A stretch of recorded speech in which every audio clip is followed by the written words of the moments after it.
Hello, it's Karen Burniston here with my monthly designer challenge video. I'll be teaching this fun closure this month, and then inside is a pop-up mini ball character, and then that is removable for display. For the pumpkin head character, I'll be using our smallest ball size, which is the mini ball pop-up, and then one of our add-on sets, in this case Character Add-ons 1. Now, because there is so much to cover in this video, I am not going to repeat the assembly of the balls themselves. So I will show how I'm decorating them, but then if you need help with actual assembly of the mini ball, you do need to go watch the mini ball assembly video, and I will link that both in the description box below and at the end of this video. I used 100-pound smooth cardstock for the structure of the balls and the inside trapezoids, and then decorated the outside with patterned paper and cardstock. I've marked X's in the panels that I'm not going to add decorator pieces until I've assembled the balls. Okay, so ball structure from the mini ball pop-up, and now I'm switching to Character Add-ons 1 to do the decorator pieces. So the first thing is the 4 triangles that make up the eyes of the jack-o'-lantern. So what you do with those is you take 2 triangles and you just line them up so that they will meet up when the ball is assembled. So what I mean by that is bring those 2 sides together after you've added 1 triangle so that you can place the other triangle on the other panel so that it will line up with the first one when the ball pops up. And then I just repeat that on the other side. Now you can disguise the seam in between those triangles by using just a black pen or brush marker along the edge of the cardstock just at the edges of the triangle. And that actually does an amazing job of reducing the look of the line between the triangles. There is a single triangle in the set that is used for the nose. I've just placed that at the seam in the upper panel, and then the smile is going to go in the lower panel. Now what I do is I just glue that smile on really well onto that panel, and then I flip it over to make it very easy for me to trim off the excess smile and then keep those pieces. And then just like with the triangles that are used to make the eyes, you can bring the 2 panels together to determine where those trimmed pieces should be glued back on to line up with the smile in the popped up position. And I'll do that on both sides. And then once again, I'm going to use that trick with the black pen to color the edges of the cardstock to disguise the seam. Once the face is on, I can assemble this ball and the one for the body. And again, for a nice and slow version of doing this, you can watch the assembly video for the mini ball pop-up, but I am using 2 number 12 soft stretch rubber bands in each ball. Okay, I'm going to start by decorating the body. Now there are pieces in Character Add-ons 1 that make a cloak for both the vampire and the pumpkin head character, and it has a corner that lines up with the edge. Now, those were designed to fit the bitty ball pop-up, which is the medium size. And we're using the mini ball. So I'm going to put these back to back, make sure that I have the corner lined up, and then I'm just going to snip off a little bit of each side of that corner to make those pieces a little bit smaller. Now how much I didn't measure. You can see a little chunk. What is that, about 1/8 of an inch or so? And that's just going to reduce the size of those cloak pieces to better fit the size of the mini ball. One thing that looks kind of cool with the cloak is to add some twine to tie off in the front. So for that, I'm just using my glue and adding a piece of twine so that it sticks out the curved side of the cloak up at the top. So just attaching that twine to each side of the cloak. And then now I have those mirror image pieces with the twine sticking out of the inside and then the corner to line up with the ball. Now I can just coat the panels of the ball that will hold the cloak with glue, and then flatten it and just line up the corner to get the cloak on there. Now I'm using LINECO neutral pH adhesive in my fine tip bottle. We do sell both of those items on our website. Then I can just tie the ends of the twine into a bow and cut off the excess. The mini ball pop-up includes a bow tie, so I've added an enamel dot to the center, and then I'm just going to glue that to the front of the shirt. There is a piece in Character Add-ons 1 that can be used to top the pumpkin and to make a collar for in between the head and the body. So I've put those pieces on some fun foam and just rolled them with my bone folder to curl them. And then I just add adhesive all over the top of the body.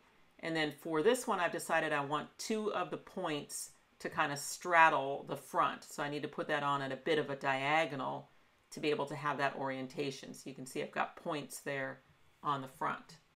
And then once the collar is on, I can coat the bottom of the head with adhesive. And then I think it's easiest just to collapse the two balls so that I can make sure that they line up perfectly over the top of each other, give it a good press. Those same pointy pieces are used to top the pumpkin. So I'm going to curl them, and then this time I'm going to add the stem before gluing them onto the top of the pumpkin. So there is a little score line in the stem. I'm going to fold that tapered tab under and then glue it to one of those pointy pieces. Then what I can do is just coat the top of the pumpkin with adhesive and then add my two pieces to complete it. And flattening the ball so that you can give everything a really good press in the closed position is a great way to make sure things are adhered nicely. If you use our ball dies a lot, you may be interested in getting the double ups sets. There's one to match each ball. So for this one, I use the mini ball double ups. What it does is it duplicates the most used decorator pieces in each of the ball sets, making the decorating faster because you can cut twice as fast. And in this case, I used the big circle that came in the mini ball set for a foot, but then I also used the matching die out of the double ups set, and I was able to cut them both at the same time. Since I would like my Pumpkinhead character to be removable in the card for display, I'm going to put it on a base, and I'm going to use the medium scored oval out of our Ovals Crosshatch die set. And then I'm just going to center the Pumpkinhead character over that oval and attach it with a strong glue. Okay, time to work on the card itself. So I am creating a card that has a base panel that is 5 inches wide by 4.5 inches tall. So to do that, I first start with a piece of cardstock that's 9 3/4 inches by 5 inches. And then I do a series of 3 score lines. So measuring from the left edge, I measure 4.5 inches and score it. Then I measure 1/4 inch off that first line and score again. Then I measure 4 inches off of that second line and score a third time. That will leave me 1 inch on the end. And I need a second piece of cardstock for the closure. That is 4 inches wide by 3.5 inches tall. And then I'm going to measure and score that 4 times, measuring 1 1/8 inches off of the left edge, then 1/4 inch off of that first score line. Then I measure 1.5 inches off the second score line and score it again, and then 3/8 of an inch off of that third score line for my final one. That leaves me 3/4 of an inch at the end. So I'm going to start my folding from that end that has the 3/4 inch panel, and then the wider little ribbon, which is a 3/8 of an inch. So I'm going to fold those first 2 score lines accordion style, which means I fold backwards on the first one and then forward on the second one. So mountain fold for the first one, valley fold for the second. So a little accordion fold on those 2.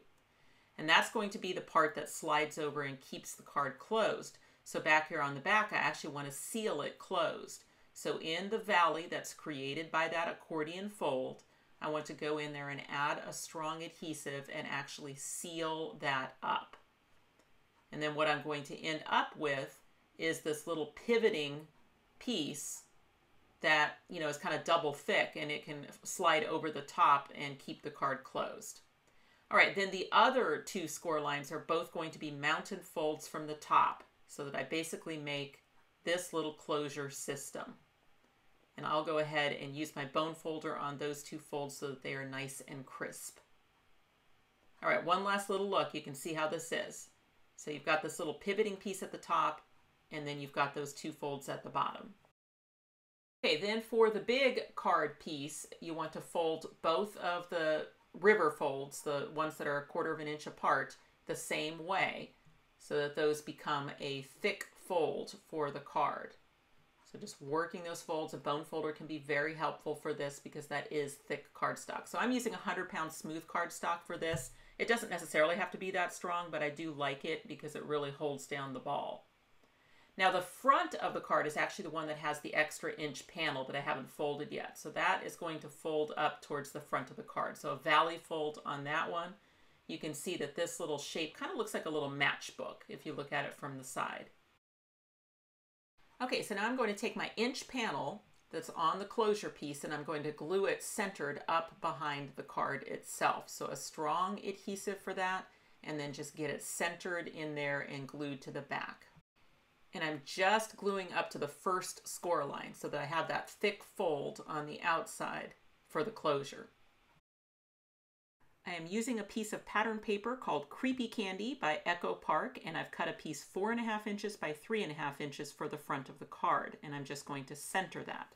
And I want to get this piece of pattern paper on before I seal down the flap, which will be with adhesive just on the outside edges, so that I will be able to put the closure behind that flap of cardstock. Now, since that cardstock's only attached on the ends, I wanted some additional reinforcing. So I've cut a 3/4 inch by 12 inch strip of the same pattern paper, but flipped it over to the back side. And then I'm going to just center that over that cardstock strip and wrap the ends around the card and to the inside.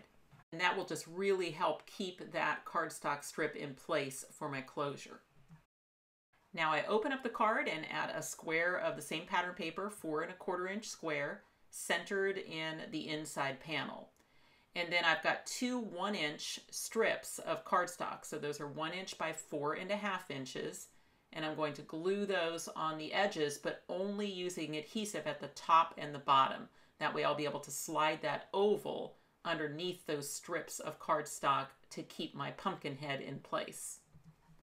And then paper strips, 3/4 inch wide by 4¼ inch tall to center on each of those cardstock strips.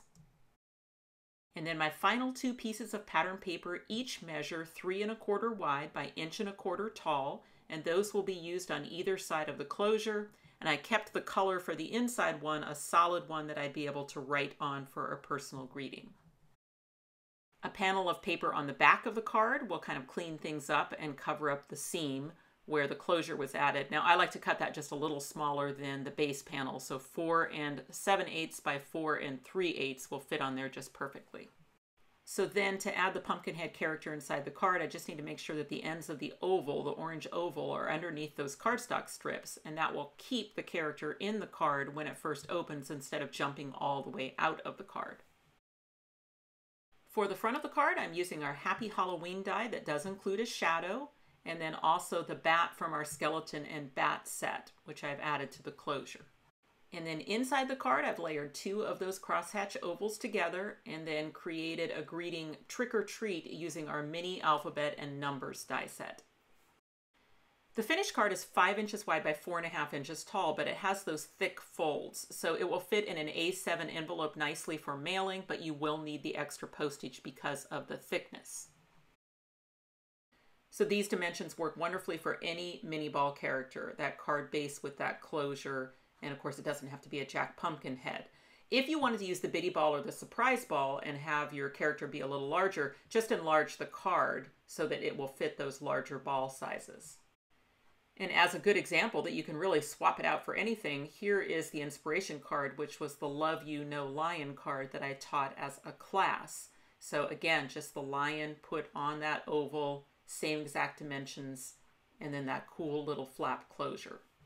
So just a great illustration of how these designer challenge videos are really just technique videos. They are absolutely customizable to whatever colors and styling you would like in your own project. And of course, if you do make something, we would love to see it. Go to Karen Burniston Pop-Up Peeps on Facebook or tag us Karen Burniston Brand on Instagram.